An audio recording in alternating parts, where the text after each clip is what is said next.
Assalamu alaikum students. Today we are going to start our second chapter of History Class 7 and the title of your chapter is Mughal Empire Consolidation कि Mughal empire ने फिर अपने आप को consolidate कैसे किया अकबर और हुमायूं के बाद, मतलब ख़ुद को कैसे यहाँ पे इस्टेब्लिश किया। ये चैप्टर थोड़ा लेंथी है तो कोशिश करेंगे इसको हम आहिस्ता आहिस्ता कवर करें और इसको जल्दी से कंप्लीट भी करें। सबसे पहला हमारा जो टॉपिक है जो हम जिसके बारे में पढ़ना है वो है जलालुद्दीन मोहम्मद अकबर। जहाँ पे आप उसका देख सकते हैं 1556 से लेकर 1605 और ये जो टाइम पीरियड होता है ये उनकी बादशाहत का टाइम पीरियड होता है। Jalaluddin Mohammad Akbar was born in 1542। 1542 में ये बॉर्न हुआ था। इनकी वालदा का नाम जो था वो हमीदा बानो था और अकबर के वालिद का नाम, फादर का नाम हुमायूं था। जब हुमायूं ने यह खबर सुनी कि जी उसका बेटा पैदा हुआ है तो उसने वो बहुत खुश हुआ डेफिनेटली, और उसकी खुशी में उसने ईरान से कुछ टीचर्स मंगवाए और कुछ बहुत सारे अपने लोकल एरिया से भी उसने टीचर्स जमा किए। वो चाहता था अपने बच्चे को, अपने बेटे को अच्छी तालीम दे सके। लेकिन कुछ अरसे बाद उसके ट्यूटर्स ने, उसके टीचर्स ने, अकबर के टीचर्स ने उसके फादर हुमायूं को ये बताया कि अकबर जो है वो स्टडीज़ में इंटरेस्ट बिल्कुल भी नहीं लेता और वो बहुत ही नॉन सीरियस है।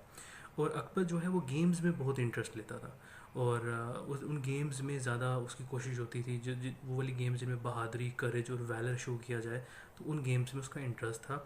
और फिर हुमायूं को समझ आ गई थी कि अकबर स्टडीज़ में बज़ाहिर इंटरेस्ट नहीं लेता, तो जो उसके इंटरेस्ट हैं उसमें ही उसको रहने दें, तो वो इतना फिर फोर्स नहीं करता था। और ये पहला पैराग्राफ जब आप पढ़ेंगे तो ये जो मैंने आपको बात बताई है इसी के हवाले से है। तो आपने जो याद रखनी है यहाँ से चीज़ें, अकबर 1542 में पैदा हुआ था, इसके फादर हुमायूं थे, इसकी मदर हमीदा बानो थी। अब हम देखते हैं नेक्स्ट पैराग्राफ। नेक्स्ट पैराग्राफ में यहाँ पे वो बता रहा है कि जब हुमायूं ने दोबारा से इंडिया को कैप्चर करना शुरू किया था तो उस टाइम उसके साथ अकबर भी था। जब उसके साथ अकबर था तो अकबर ने एक जंग लड़ी थी सिकंदर शाह सूरी के ख़िलाफ़। जब आपको याद है कि शेर शाह सूरी और फिर उसके फैमिली वाले नीचे जब जंग लड़ रहे थे हुमायूं के साथ, तो उस टाइम हुमायूं के साथ अकबर भी शामिल था। अकबर क्योंकि उसका बेटा था तो साथ साथ जंग भी लड़ रहा था। तो अकबर ने जब जंग लड़ी तो वो बहुत फेमस हुआ कि ये तो बहुत अच्छा जंग लड़ता है और ये बहुत अच्छा सोल्जर भी है। तो हुमायूं ने फिर अनाउंस किया कि जब भी मैं मतलब उसकी डेथ होगी हुमायूं की, तो अकबर जो है वो किंग बन जाएगा, उसने अनाउंस किया। और 1556 में आपने लास्ट चैप्टर में पढ़ा था कि हुमायूं सीढ़ियों से गिर के, स्टेयर से स्लिप होके उसकी डेथ हो गई थी और फिर अकबर जो है फॉर्मली किंग बन गया था। लेकिन इसमें एक चीज़ बहुत इंपॉर्टेंट है समझने वाली कि जब अकबर किंग बना तो उसकी एज थी 14 ईयर्स एज, छोटा था, इतना समझदार नहीं था। तो इसलिए उसके साथ एक ट्यूटर जो उसका था, उसका टीचर जो था बैराम खान, उसका टीचर कौन था? बैराम खान। उसको उसके साथ लगाया गया ताकि वो गवर्नमेंट की चीज़ें और गवर्नेंस चला सके, मतलब जो उसकी हुकूमत है उसको थोड़ा सा सपोर्ट दे सके। ज़ाहिर है अकबर उस टाइम छोटा था, खुद डिसीजंस नहीं ले सकता था, और हम लेटर ऑन देखेंगे कि बैराम खान के सजेशंस पे काफ़ी सारे काम अकबर ने किए। ये वाला पैराग्राफ पढ़ेंगे जो नेक्स्ट आपके पेज पे है, पेज 32 पे, वो है crucial issues at the time of accession. तो उस टाइम के मसाइल क्या थे जब हुमायूं एक्सेशन कर रहा था, मतलब हुमायूं कब्ज़ा कर रहा था। बज़ाहिर मिलिटरीली तो वो कब्ज़ा कर रहे थे इलाकों का, लेकिन कुछ इलाकों में एडमिनिस्ट्रेटिव भी इश्यूज़ थे। किस तरह के इश्यूज़ थे? जैसे कुछ इलाकों के यहाँ पे वो नाम हमें बता रहे हैं कि सिंध, कश्मीर, दक्कन, उड़ीसा, गोंडवाना, गुजरात, ये वो एरियाज़ थे जो खुद इंडिपेंडेंट स्टेट बन गए थे। मतलब वो फिर मुग़ल हुकूमत के अंडर नहीं थे बल्कि इंडिपेंडेंट स्टेट हो गए थे, और ये लोग मुग़ल एम्पायर को टैक्स दिया करते थे या कुछ पैसे दिया करते थे। लेकिन जब जंग हुई इनकी, बाबर दोबारा से जब आया था, आपको याद होगा इब्राहिम लोदी से लड़ रहा था, और फिर वो जब इस सब कॉन्टिनेंट में हुकूमत कर रहा था, और उसके बाद फिर शेर शाह सूरी आ गया था दरमियान में, और फिर दोबारा हुमायूं आया था। इस टाइम के दौरान सब कॉन्टिनेंट में फेमाइन आ गया था, मतलब यहाँ पे खाने की कमी हो गई थी, लोगों को पैसों का इशू आ गया था। कहीं बहुत सारी जो स्टेट्स हैं, जो इंडिपेंडेंट स्टेट्स हैं, वहाँ पे लोगों के पास पैसे नहीं थे। तो कई बार ऐसे भी हुआ कि अकबर को बहुत सारे स्टेट्स पैसे भी नहीं दे पाते थे। तो यहाँ पे आप ये पूरा पढ़ेंगे तो उस टाइम एक मुश्किल हालात चल रहे थे ओवरऑल फाइनेंशियली और एडमिनिस्ट्रेटिवली, के किस तरह से मुग़ल अम्पायर को चलाया जाए, या जो इंडिपेंडेंट स्टेट्स हैं उनको किस तरह से हेल्प आउट किया जाए ताकि वो अकबर को टैक्स वगैरह पे कर सकें। और इस टाइम में जब डेफिनेटली मुग़ल अम्पायर के भी हालात मुश्किल चल रहे थे, तो दूसरी साइड से जो राजपूत थे या जो दूसरे जिन लोगों को लगा कि हाँ हमारे पास मौका है, हम यहाँ पे अटैक करके हुकूमत कर सकते हैं, तो काफ़ी सारे लोगों ने इसका फ़ायदा भी उठाया। खैर, नेक्स्ट हम आते हैं इम्पॉर्टेंट, जो हमारा इम्पॉर्टेंट टॉपिक है कि फिर अकबर ने किस तरह से अपने मुग़ल एम्पायर को एक्सपैंड किया। उसमें एक इम्पॉर्टेंट बैटल है पानीपत की। पानीपत की बैटल हुई थी दूसरी 1556 में। पहली पानीपत की बैटल याद रखिएगा, बाबर और इब्राहिम लोधी के दरमियान हुई थी 1526 के अंदर। पहली पानीपत की बैटल 1526 और दूसरी हुई थी 1556। ये वही साल है जब हुमायूं की डेथ भी हुई थी। अब इस जंग के अंदर अकबर जो है वो काबुल में था उस टाइम। अकबर जब काबुल में था तो उसको खबर मिली, एक बंदा है हीमन बकाल, जो कि हुमायूं का मिनिस्टर था। कहाँ पर? दिल्ली और आगरा के अंदर। मतलब वो था मुग़ल एम्पायर का ही बंदा, लेकिन उसने रेबल किया और वो हुमायूं की डेथ के बाद अकबर के ख़िलाफ़ हो गया और उसने कहा ये दिल्ली और आगरा मेरा स्टेट है, मैं यहाँ हुकूमत करूँगा। तो जब अकबर को ख़बर मिली तो उसने फिर अपने ट्यूटर, जो उसका टीचर था बैराम खान, उससे मशवरा लिया, सजेशन ली कि आप मुझे बताएं कि मैं क्या करूं। तो उसने सजेशन दी बैराम खान ने कि आप ऑर्डर करें कि हम दिल्ली पे अटैक करते हैं, क्योंकि दिल्ली किसने कैप्चर कर लिया था? हीमन बकाल ने। और हीमन बकाल कौन है? आई रिपीट, वो मिनिस्टर था हुमायूं का पहले, और अब उसने रेबल कर दिया था, बगावत कर ली थी अकबर के ख़िलाफ़। और फिर जब बैराम खान ने उसको सजेशन दी अकबर को, तो अकबर ने ऑर्डर किया कि हमारी एक आर्मी का एक यूनिट जो है वो जाएगा दिल्ली की तरफ और अटैक करेगा। और वहाँ पे जो हीमन बकाल की आर्टिलरी थी, आर्टिलरी मींस वहाँ पे टैंक वगैरह, ये तोपें वगैरह जो होती थी उस ज़माने में, उनको रोक लिया गया, उनको सील कर दिया गया, जिससे हीमन बकाल को बड़ा धचका लगा, क्योंकि उसके पास वो तोपें वगैरह अब नहीं रहीं। और फिर फाइनली जो बैटल फील्ड में लड़ाई हुई, जो जो मैदान जंग था, जब आमने सामने आए हीमन बकाल और अकबर की आर्मी, तो उसके अंदर हीमन बकाल, बेशक उसके पास आर्टिलरी मौजूद नहीं थी, लेकिन उसने बहुत अच्छे तरीके से जंग लड़ी। और ये मैदान कौन सा था? पानीपत का मैदान था, जहाँ पे ये जंग हुई।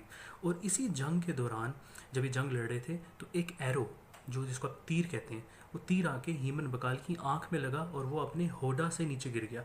ये होडा वो जगह होती है जो आप कभी एलिफेंट्स के ऊपर या कैमल्स के ऊपर देखते होंगे, कि वो इससे एक बैठने की जगह बनी होती है प्रॉपर, जो प्रिंस होता है या जो उस ज़माने का रूलर या लीडर होता है उसके लिए बनाई जाती है। तो आप ये गूगल भी कर सकते हैं होडा को, तो आपको समझ आ जाएगा। तो ये होडा से नीचे गिर गया जब उसकी आंख पे तीर लगा। और उसका जो माहाउट था, माहाउट होता है जो रास्ता दिखा रहा होता है, रस्सी पकड़ी होती है, जो भी एलिफेंट है, जानवर है जिसको लेके चल रहा है, आगे वो उसको चला रहा होता है। तो उसने कोशिश की माहाउट ने कि वो अपने एलिफेंट को यहाँ से बैटल फील्ड से, पानीपत से दूर ले जाए, ताकि हीमन बकाल को बचा ले। लेकिन हीमन बकाल को कैप्चर कर लिया गया और उसको अकबर के सामने पेश किया गया। जब उसको अकबर के सामने पेश किया गया तो बैराम खान ने सबके सामने उसकी जान ले ली, मतलब उसको मार दिया।